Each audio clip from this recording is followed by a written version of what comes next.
All right, here we have artist Fred Price telling us about his piece, Alice in Wonderland. If you don't mind just telling us a little bit about it, Fred. Thank you. I was born and raised in Youngstown, Ohio, which at that time was all steel mills. I'm attracted to the shapes of 20th century industrial landscape. Steel mills, rail yards, box cars, flat cars, escalators. All of my family worked in the mills, but the Hungarian side of the family also had a farm. And so I was also affected by farm machinery, tractors, plows. Somehow, when I was young, I was attracted to art. I don't know why. We didn't have any in our house. There was the picture of the stag in the forest. It was a print on the wall that I liked, but there wasn't any real art. So maybe it was Life magazine or Look magazine or something. But somehow I got attracted to cubism, and the fracturing of everyday objects appealed to me.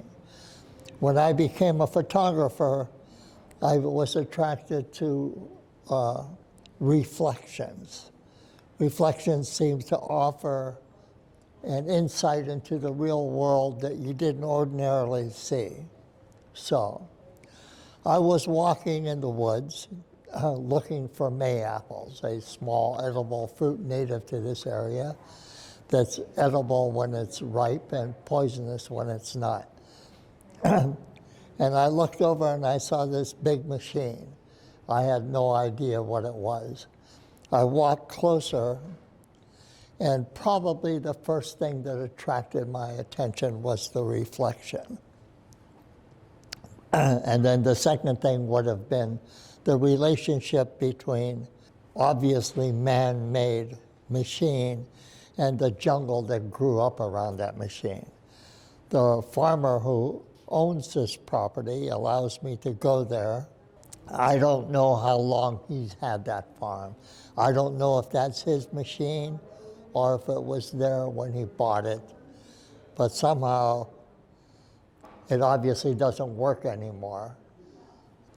It's a Allis Chalmers gleaner, which I didn't know that word except for I think it's a painting by the guy who influenced Van Gogh called The Gleaners. People going through an already picked field and picking up what they could that was left. So I approached the machine and took this picture. This was the first one.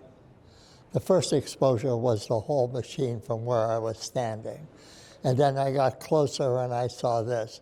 And I was attracted to the relationship between this hard stuff and this wild, unpredictable shapes.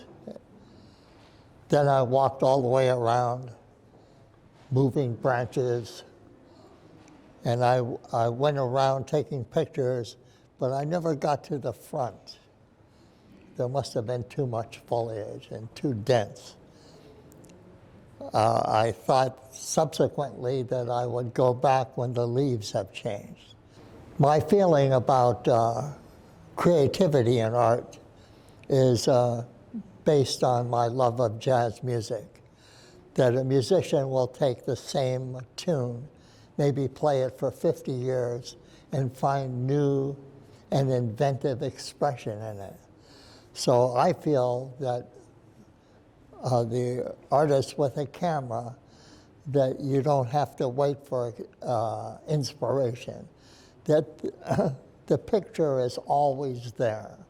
It's up to the artist to be in touch with what he feels, what's there, and what he can do with it.